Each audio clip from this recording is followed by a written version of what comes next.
Salut les voyageurs, j'espère que vous allez bien. On se retrouve aujourd'hui pour une nouvelle vidéo après une longue absence. Je suis vraiment désolée pour ce silence, j'ai dû m'occuper de quelques affaires personnelles, mais me voilà de retour plus motivée que jamais. Je compte sur vous tous pour me soutenir car ma passion première reste de partager et de discuter One Piece avec vous.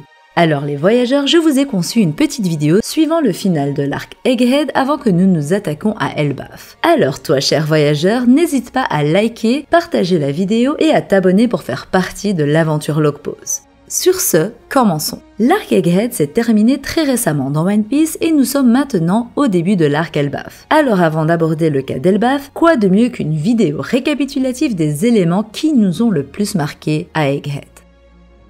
Le lien entre Dragon et Vegapunk.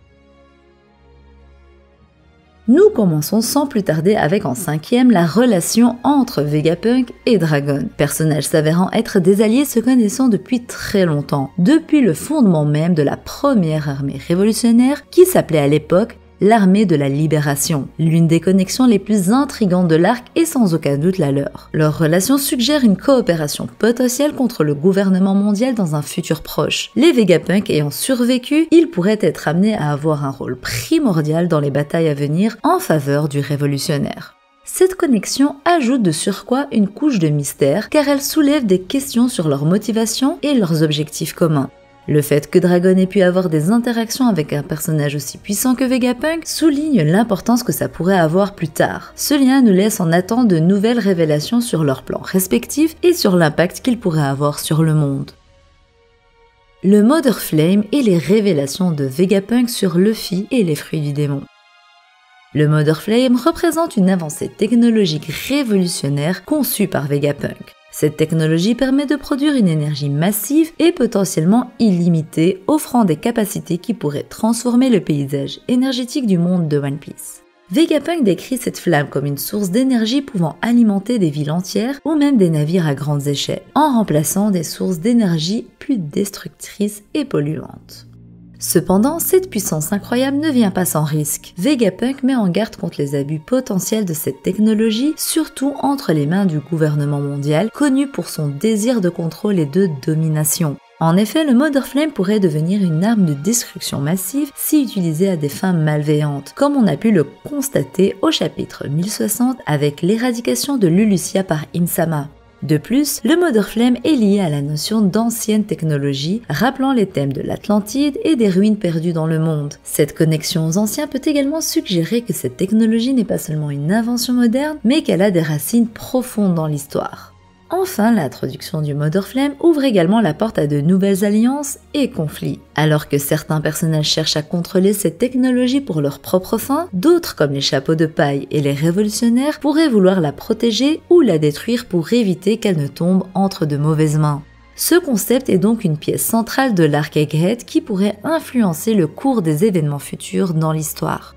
En résumé, le Mother Flame est bien plus qu'une simple invention technologique. C'est un symbole de pouvoir, de potentiel et de responsabilité qui soulève des questions cruciales sur l'utilisation de la science dans le monde de One Piece. Ces répercussions pourraient être colossales tant pour nos héros que pour le gouvernement mondial. En parallèle, nous avons eu des révélations sur Luffy et les fruits du démon. Vegapunk dévoile que les fruits du démon sont en fait des manifestations de la volonté, soulignant que ceux qui les consomment sont en quelque sorte choisis par ses pouvoirs. Luffy en tant que porteur du fruit du Nika est présenté non seulement comme un combattant, mais aussi comme un dieu, le représentant de la liberté. Ces révélations ouvrent de nouvelles perspectives sur la manière dont les personnages interagissent avec leurs pouvoirs et permettent d'éclairer les Mugiwara sur la nouvelle forme de leur capitaine.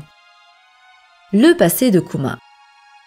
Bartolomeo Kuma est l'un des personnages les plus tragiques et profonds de One Piece. À l'origine, il était un enfant libre mais fut vite asservi par les dragons célestes lorsqu'on apprit qu'il était un boucanier. Depuis qu'il a réussi à échapper aux mains du gouvernement mondial à God Valley, il n'a cessé d'aider autrui, luttant pour la liberté et la justice au détriment de son propre bien-être. Son passé est empreint de douleur et de sacrifices, révélant qu'il a été un membre éminent des révolutionnaires, mais qu'il était déjà quelqu'un bien avant cela. Ce qui rend son histoire particulièrement touchante, c'est son amour incommensurable pour sa fille, pour laquelle il a tout donné. En effet, Kuma s'est retrouvé à un moment donné face à un choix déchirant, la vie de sa fille contre son humanité ou son humanité contre la vie de sa fille.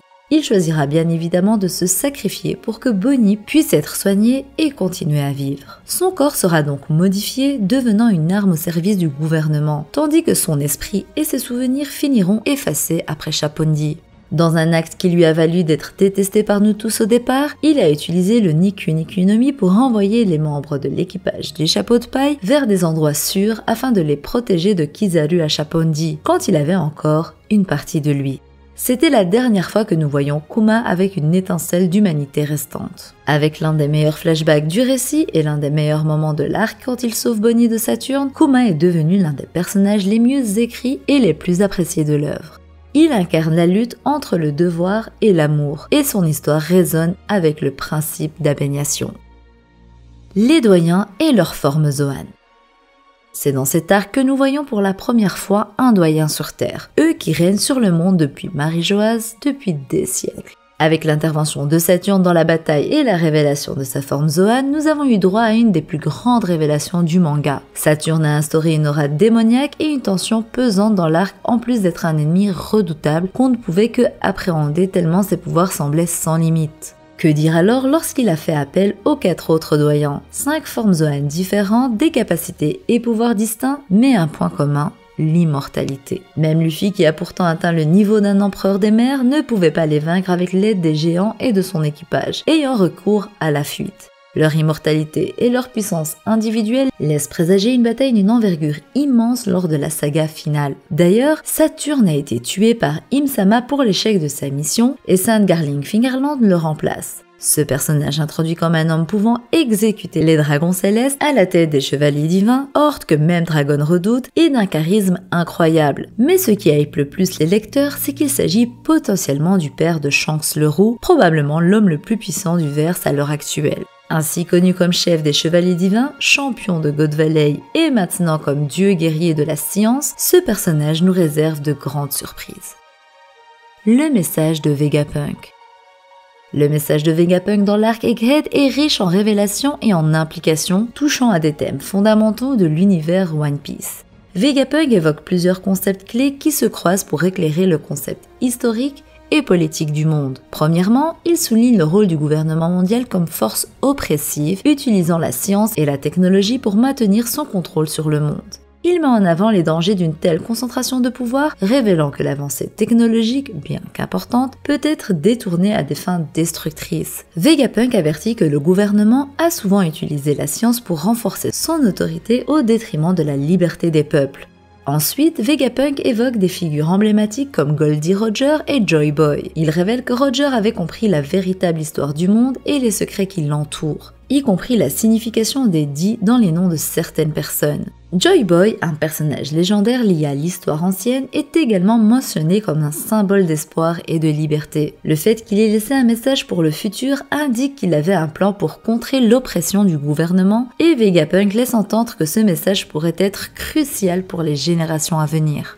En ce qui concerne les armes antiques, Vegapunk souligne leur importance et leur potentiel destructeur. Il fait allusion au fait que ces armes ont été créées dans un contexte historique de guerre et de chaos, et leur existence représente une menace persistante. Il semble suggérer que ces armes pourraient être utilisées pour renverser le gouvernement mondial, mais à quel coût? Cela soulève des questions sur la moralité de leur utilisation et sur ce qui pourrait arriver si elles tombaient entre de mauvaises mains. Enfin, le message de Vegapunk est un appel à la responsabilité. Il encourage les générations futures à apprendre de l'histoire, à comprendre les erreurs du passé et à choisir un chemin différent. Son souhait est que la science soit utilisée pour le bien de l'humanité, en promouvant la paix plutôt que le contrôle.